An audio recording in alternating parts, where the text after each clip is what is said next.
This is the Mark Education channel. Please do like and comment on our videos. And do subscribe our channel. If you have any query or doubt or having any question regarding any topic, please leave a comment on comment box. We will try to get back to you with more explanation. Thank you.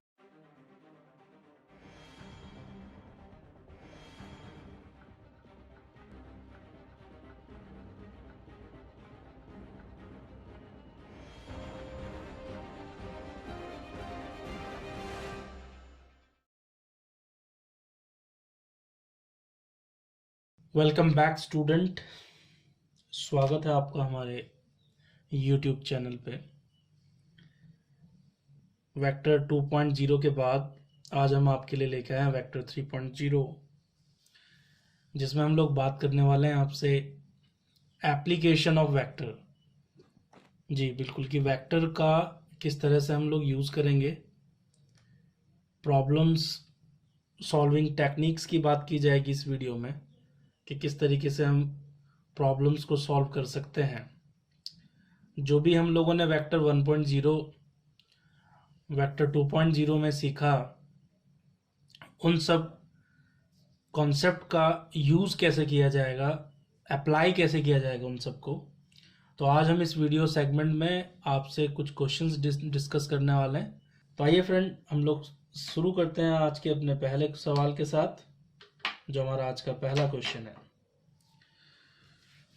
आज का हमारा पहला question है, the greatest and least resultant of two forces acting at a point is 10 Newton and 6 Newton respectively.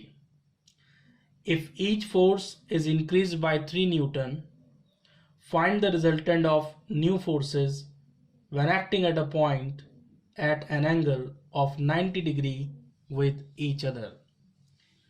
तो friend, question में हम लोगों को बताया गया है कि जो दो वेक्टर्स हैं हमारे पास, और उन दो वेक्टर्स का जो ग्रेटेस्ट रिजल्टेंट है, जो उनका जो ग्रेटेस्ट रिजल्टेंट है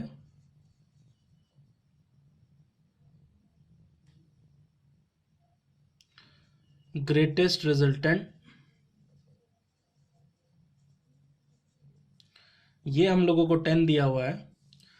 और फ्रेंड, जो लीस्ट रिजल्टेंट है, लीस्ट रिजल्टेंट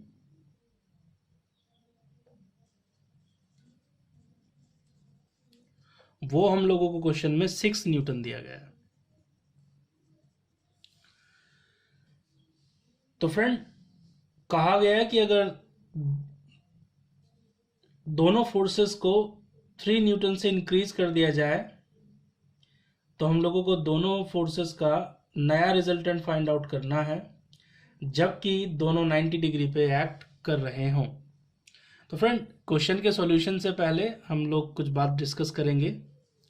देखिए फ्रेंड, यहाँ बात की गई है ग्रेटेस्ट रिजल्टेंट की।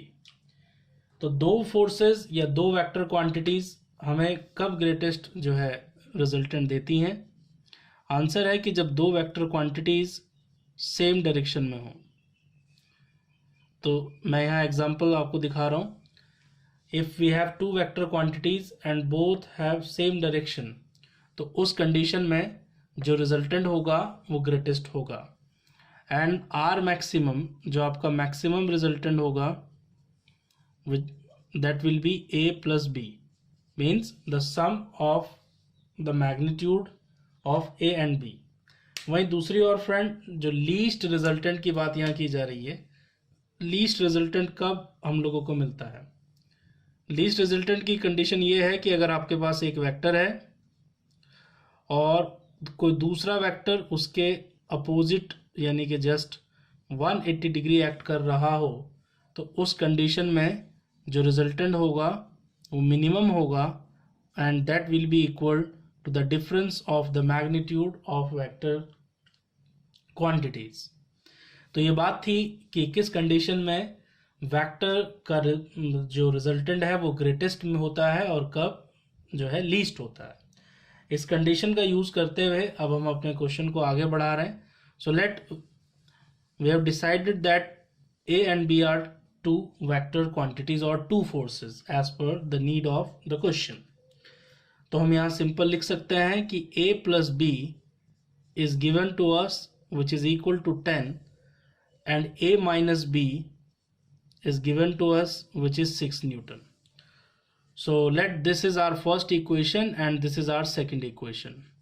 तो जब हम इन दोनों इक्वेशन को सॉल्व कर लें तो सिंपली हम लोग इन दोनों को ऐड कर सकते हैं. सो ऐड करेंगे फ्रेंड तो कितना होगा 2a, ये b कैंसिल हो जाएगा and this is 16. So a आपके पास कितना होगा 8 न्यूटन आ जाएगा.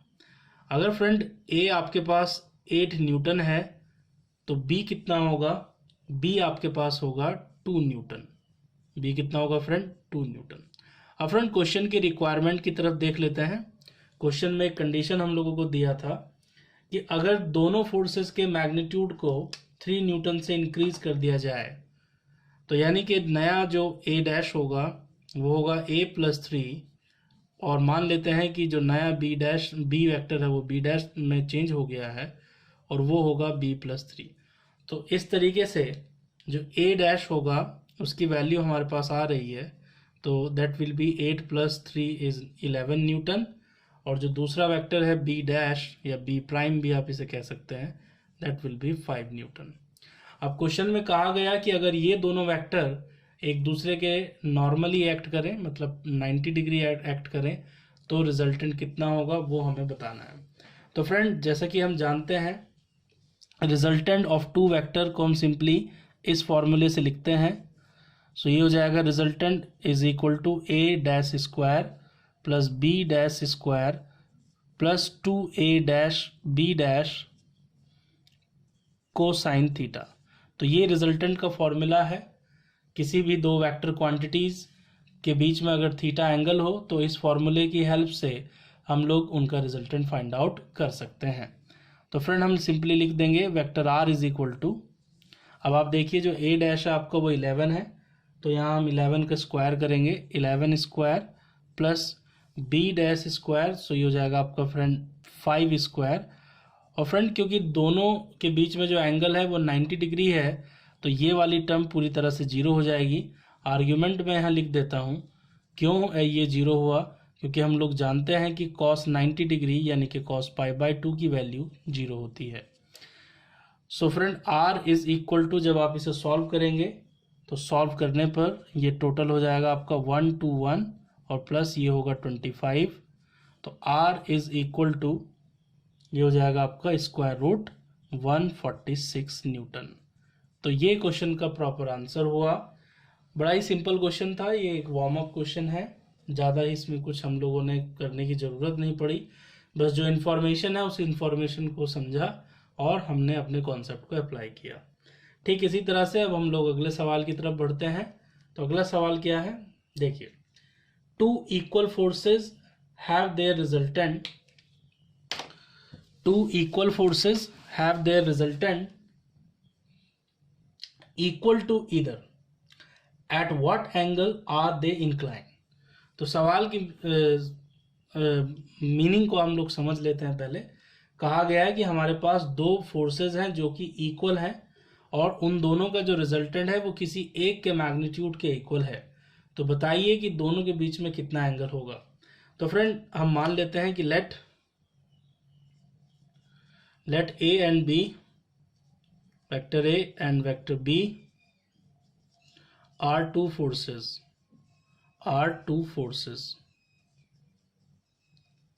जैसे कि कहा गया है कि दोनों का जो मैग्नीट्यूड है वो इक्वल है तो हम ये कहेंगे मैग्नीट्यूड ऑफ A, तो वो कितना आपको दिया गया है, सपोज हम कह लेते हैं कि ये F है, और मैग्नीट्यूड ऑफ B क्योंकि ये दोनों इक्वल हैं तो इसको भी हम F ही कह देंगे.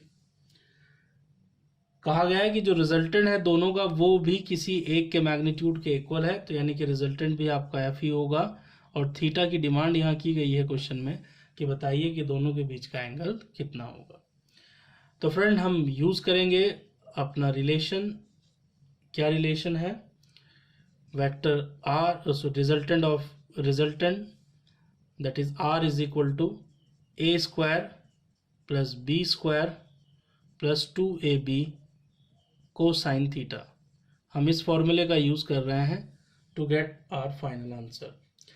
अब यहाँ वैल्यूज को सब्स्टिट्यूट करना होगा तो जैसा कि आप देख सकते हैं कि एज पर इंफॉर्मेशन जो वेक्टर आर है उसका मैग्नीट्यूड है, यानी कि रिजल्टेंट का जो मैग्नीट्यूड है वो एफ है। F is equal to square root A की वैल्यू भी एफ है, तो ये एफ स्क्वायर हो जाएगा, ये भी एफ स्क्वायर हो जाएगा फ्रेंड, और ये हो जाएगा 2f स्क्वायर कोसाइन थीटा। अब इसको फर्दर सॉल्व करना होगा, तो हम इसको दोनों तरफ स्क्वायर कर देते हैं। सो स्क्वायरिंग ऑन बोथ साइड, तो हमें क्या मिलेगा यहाँ पे, ये हो जाएगा F square plus F square plus 2f square cosine theta. ये एक सिंपल एक मैथमेटिकल एक्सप्रेशन में हम लोग चेंज कर पाए हैं पूरी इक्वेशन को। अब हम इसे सॉल्व करते हैं। तो फ्रेंड ये हो जाएगा आपका F square is equal to, इस पूरे से आप एफ स्क्वायर कॉमन ले लीजिए, तो यहाँ आपके पास बचेगा 2 + 2 कोसाइन थीटा। तो देखिए ये कैंसिल हो रहा है इससे, तो 1 इज इक्वल टू, फिर से 2 कॉमन ले लीजिए, 2 1 + कोसाइन थीटा, यानी कि फ्रेंड ये होगा 1/2 is equal to 1 + cosine theta, यानी कि कोसाइन थीटा का वैल्यू आपके पास मिल जाएगा। सो कोसाइन थीटा फ्रेंड आपके पास होगा 1, देखिए आप इस 1 को इधर ले जाएंगे तो 1/2 - 1 दैट इज -1/2, और अगर कोसाइन थीटा का वैल्यू -1/2 है तो इसका मतलब हुआ that is theta is equal to 120 degree. तो 120 डिग्री के एंगल पे दोनों इंक्लाइन है, तो आप इसको एज अ कॉन्सेप्ट भी याद कर लीजिए कि अगर दो फोर्सेस जो कि इक्वल मैग्नीट्यूड के हों और उनके बीच में कुछ एंगल पूछा गया हो और उनका जो रिजल्टेंट है वो किसी एक जो है वेक्टर के मैग्नीट्यूड के इक्वल हो, तो सीधा सीधा उनके बीच में जो एंगल है वो 120 डिग्री होगा। अब आइए फ्रेंड हम बात करते हैं अपने अगले सवाल की तरफ, अगले क्वेश्चन की तरफ हम लोग बढ़ते हैं। मैं आपको बताना चाहूँगा कि इस पूरी वीडियो में जितने भी क्वेश्चंस हम लोग ले रहे हैं वो बेसिक लेवल के क्वेश्चंस हैं। अपकमिंग जो हमारी वीडियोस होंगी उसमें हम वेक्टर के जो है अप्लाइड प्रॉब्लम लेंगे, जो कि फिजिक्स में काइनेमेटिक्स या फिर मैकेनिक्स के डिफरेंट सेक्शंस में अप्लाई होते हैं। चलिए अगले सवाल की तरफ हम लोग बढ़ रहे हैं। अगला क्वेश्चन देखिए क्या है फ्रेंड हमारे पास। अगला सवाल है, 2 forces whose magnitude are in ratio 3:5 give a resultant of 28 Newton. If the angle of their inclination is 60 degree, find the magnitude of each force. तो ये कहा गया है कि 2 फोर्सेस आपके पास हैं और उनका जो रेशियो है वो 3:5 है, उनके मैग्नीट्यूड का रेशियो। तो मान लेते हैं friend, let A and B are 2 forces। मान लिया जाए कि A और B यहाँ 2 फोर्सेस हैं। जैसा कि आपको बताया गया है कि मैग्नीट्यूड A और B का जो रेशियो है वो 3:5 गिवन है। सो हम लिख लेते हैं, let X be the ratio unit, let X be the ratio unit. अगर X रेशियो यूनिट है तो हम सीधा सीधा कह सकते हैं कि A यहाँ 3x होगा और B जो होगा वो 5x होगा। अब फ्रेंड रिजल्टेंट भी आपको दिया गया है, given resultant of these 2 forces, resultant R is 28 Newton, और उनके बीच का जो एंगल है वो भी हम लोगों को दिया गया है थीटा, वो 60 डिग्री है। डिमांड क्या किया गया है कि हमें फोर्सेस की इंडिविजुअल वैल्यूज़ को बताना है, उनके मैग्नीट्यूड को बताना है। तो हम दोबारा से वही कॉन्सेप्ट अप्लाई करते हैं, रिजल्टेंट फॉर्मूला। सो हम लोग यूज़ कर रहे हैं using R is equal to R² is equal to A² plus B² plus 2AB cosine theta. इस रिलेशन का हम यूज़ कर रहे हैं। तो फ्रेंड ये हो जाएगा आपका R² is equal to A का स्क्वायर फ्रेंड करेंगे तो 3 का स्क्वायर फ्रेंड यहाँ हो जाएगा 9x²। फ्रेंड B जो कि 5x है तो ये 25x² हो जाएगा प्लस 2। अब आप देखिए ये AB है आपका, सो 5 × 3 15, तो ये हो जाएगा 2 × 15x² कोसाइन थीटा। तो फ्रेंड ये हो जाएगा आपका R² is equal to, R की वैल्यू मैं रखूँगा अभी 9 जो कि 28 है, तो इसे हम लोग सॉल्व करेंगे, तो कंप्लीट इसे सॉल्व कर लेते हैं हम लोग पहले। तो cos 60 डिग्री यहाँ सब्सिट्यूट करना होगा इसकी वैल्यू, तो ये हो जाएगा आपका 9x² प्लस 25x², और फ्रेंड ये होगा आपका प्लस, देखिए cos 60 आपका हाफ होता है, तो मैं यहाँ इस तरह से लिख के दिखा देता हूँ आपको। तो ये हो जाएगा 2 × 15x², और cos 60 की वैल्यू 1/2 है, तो ये किससे कैंसिल हो जाएगी। तो अब हम इनको सॉल्व कर रहे हैं। So r² is equal to, friend देखिए एडिशन कर लीजिए, 9x², 25x² और 15x²। सो ये टोटल हो जाएगा आपका 49x²। So r is equal to 7x, और r आपके पास 28 है, सो 28 इज इक्वल टू 7x। तो यहाँ x की वैल्यू को फाइंड आउट करेंगे, तो x आपको कितना मिलेगा, 4 मिलेगा। बिल्कुल, अब क्वेश्चन ऑलमोस्ट आपका सॉल्व हो चुका है। तो जो a का मैग्नीट्यूड है, तो वेक्टर a आपके पास 3x था, और x की वैल्यू आपके पास 4 आई है, सो 4 3 12 न्यूटन आपका ये आंसर हुआ।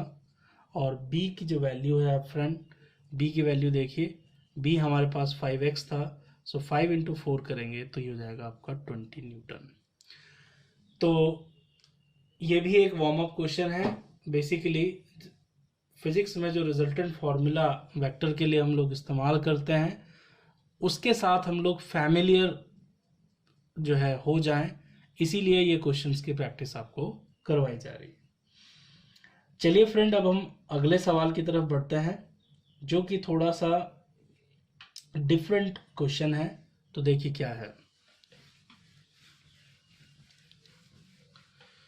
फ्रेंड। क्वेश्चन है, two forces of unequal magnitudes simultaneously act on a particle making an angle theta is equal to 120 degree with each other. If one of them is reversed, the acceleration of the particle is become √3 times. Calculate the ratio of the magnitude of the forces. तो question में कहा गया है कि दो forces हमारे पास हैं, और दो फोर्सेस इस तरह से एक्ट कर रहे हैं कि उनके बीच का जो रिजल्टेंट है, उनके बीच का जो एंगल है वो थीटा 120 डिग्री हम लोगों को गिवन है। अगर किसी एक फोर्स की डायरेक्शन को रिवर्स कर दिया जाए, तो पार्टिकल का जो एक्सेलरेशन है वो √3 टाइम्स हो जाता है पुराने एक्सेलरेशन का। तो हमें रेशियो कैलकुलेट करना है, दोनों फोर्सेस किस रेशियो में होंगे, उनके मैग्नीट्यूड का रेशियो कितना होगा। तो फ्रेंड्स, सवाल हम लोग शुरू कर रहे हैं। सॉल्यूशन देखिए इस क्वेश्चन का। तो हम यहाँ शुरुआत करेंगे, हम कहेंगे let F1 and F2 be the two forces. मान लिया जाए कि F1 और F2 दो फोर्सेस हैं, और हम एक सिचुएशन ले लेते हैं कि सपोज ये फोर्सेस इस तरह से एक्ट कर रहे हैं, जो आपका F1 है वो इस तरह से एक्ट कर रहा है, जबकि जो आपका F2 है वो कुछ इस तरह से एक्ट कर रहा है। क्यों? क्योंकि थीटा आपको दिया गया है कि ये 120 डिग्री है, तो इसीलिए जो ये एंगल है वो नियरली, हम लोग किसी स्केल की तो यहाँ बात नहीं कर रहे हैं, ये जो एंगल है आपका ये 120 डिग्री है। तो एक पैरेललोग्राम हम लोग यहाँ बना रहे हैं ताकि हम उसके रिजल्टेंट की डायरेक्शन को दिखा पाएँ। सो पैरेललोग्राम लॉ हम लोगों ने आपको इससे पहले वीडियोस में बताया है। जिन लोगों ने पहली वीडियो नहीं देखी है, तो मेरी उनसे रिक्वेस्ट है कि आप इससे पहली वाली वीडियो को जरूर देखें। तो ये फ्रेंड इनका रिजल्टेंट होगा एज पर पैरेललोग्राम लॉ। तो इस रिजल्टेंट को हम क्या लिख सकते हैं, मान लेते हैं कि ये रिजल्टेंट R1 है, और resultant R1 is equal to vector F1 plus vector F2। Important है फ्रेंड, यहाँ देखिए ये वेक्टर सम लिखा गया है, ना कि उनके मैग्नीट्यूड का सम है। तो सीधे तौर पे हम कह सकते हैं कि जो R1 का मैग्नीट्यूड होगा, vector R1 magnitude is equal to magnitude of the vector sum of the forces F1 and F2। अब कहा गया है फ्रेंड कि इन दोनों के बीच में जो एंगल है वो थीटा है, तो हम सिंपली वेक्टर R1 मैग्नीट्यूड को इस तरह डिफाइन कर पाएंगे कि वेक्टर r1 मैग्नीट्यूड जो होगा वो होगा square root f1 square plus f2 square plus 2 f1 f2 cosine theta. ये आपका जो है रिजल्टेंट की इक्वेशन हो गई। मान लेते हैं फ्रेंड ये हमारी पहली इक्वेशन है इस सॉल्यूशन के लिए। अब कहा गया है कि दोनों फोर्सेस में से किसी एक फोर्स की डायरेक्शन को अगर हम रिवर्स कर दें, ठीक है, तो मान लेते हैं कि हम F2 की डायरेक्शन को रिवर्स कर रहे हैं। तो ये देखिए जो ग्रीन वेक्टर में ड्रॉ कर रहा हूं, तो ये रिप्रेजेंट कर रहा है सपोज आपका -F2। तो मैं ये डायग्राम आपको दूसरी जगह पे बना के दिखा देता हूँ ताकि आप इजीली उसको जो है उससे कनेक्ट हो पाए। देखिए F1 की डायरेक्शन में हम लोगों ने कोई चेंज नहीं किया है, तो ये F1 ऑलरेडी ऐसे ही रहेगा। लेकिन जो F2 पहले इस तरह से एक्ट करता था, अब F2 इस तरह से एक्ट कर रहा है। ये आपका F2 इस तरह से एक्ट करेगा। तो फ्रेंड इस कंडीशन में जो रिजल्टेंट होगा, एक पैरेललोग्राम आप यहाँ कंप्लीट कर लीजिए। अब जो रिजल्टेंट होगा उस रिजल्टेंट की डायरेक्शन जो होगी, मैं उसकी डायरेक्शन को दिखा देता हूँ। तो ये इसकी रिजल्टेंट की डायरेक्शन होगी।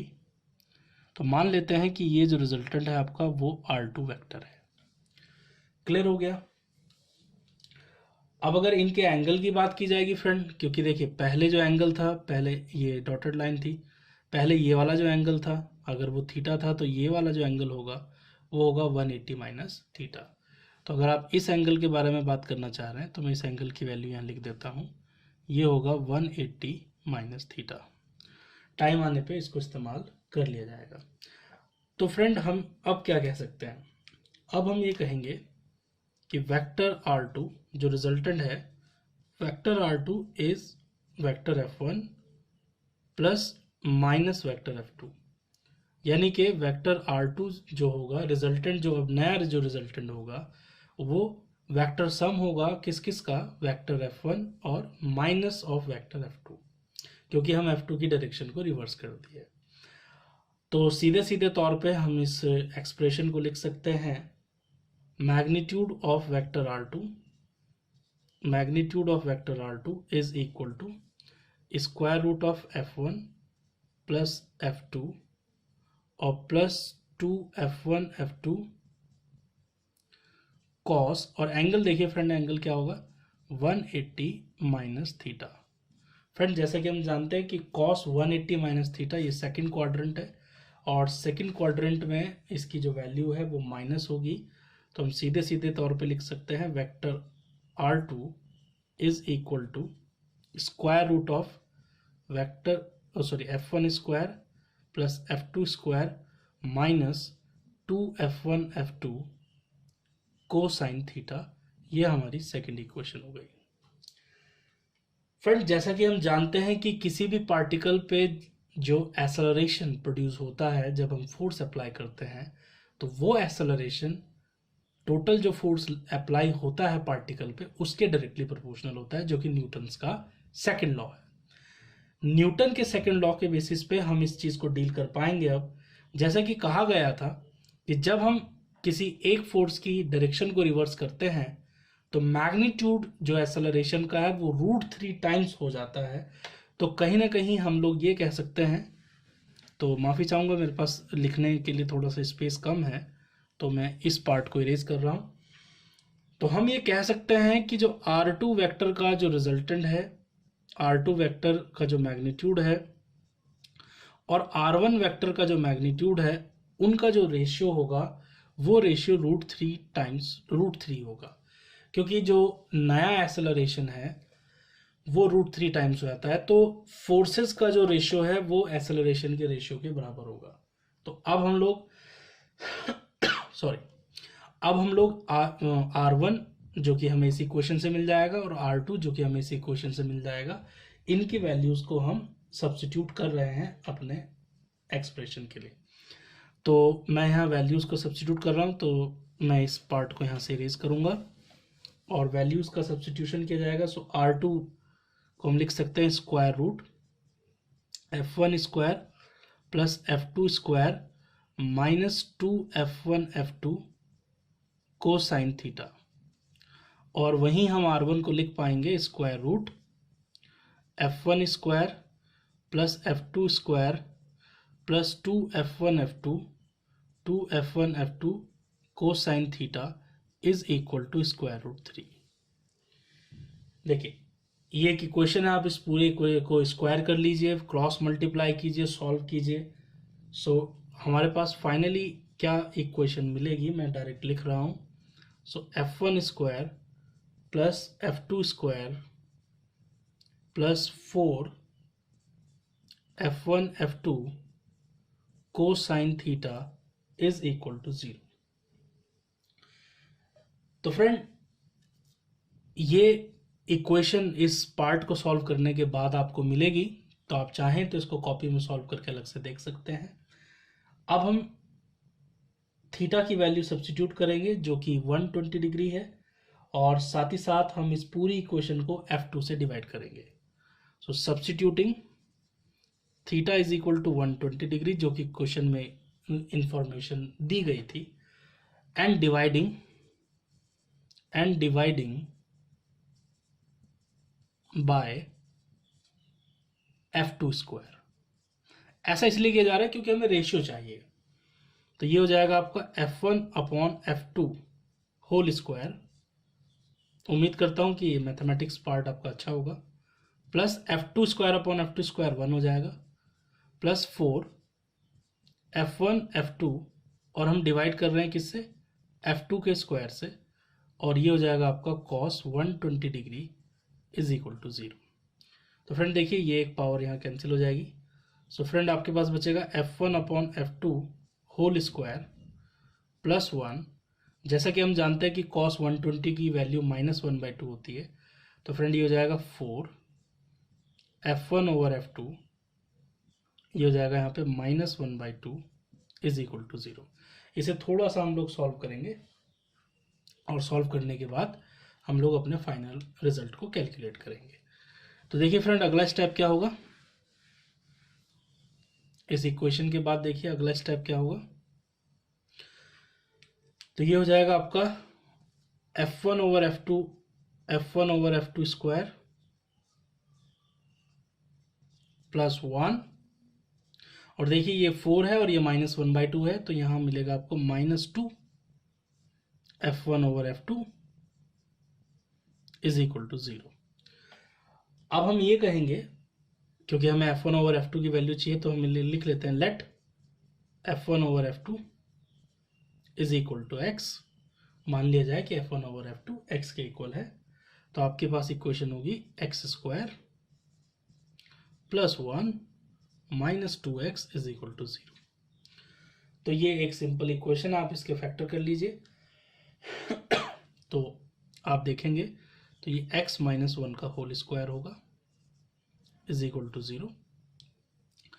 तो ये हो जाएगा आपका x इज इक्वल टू 1, यानी कि साफ साफ तौर पे हम ये कह सकते हैं,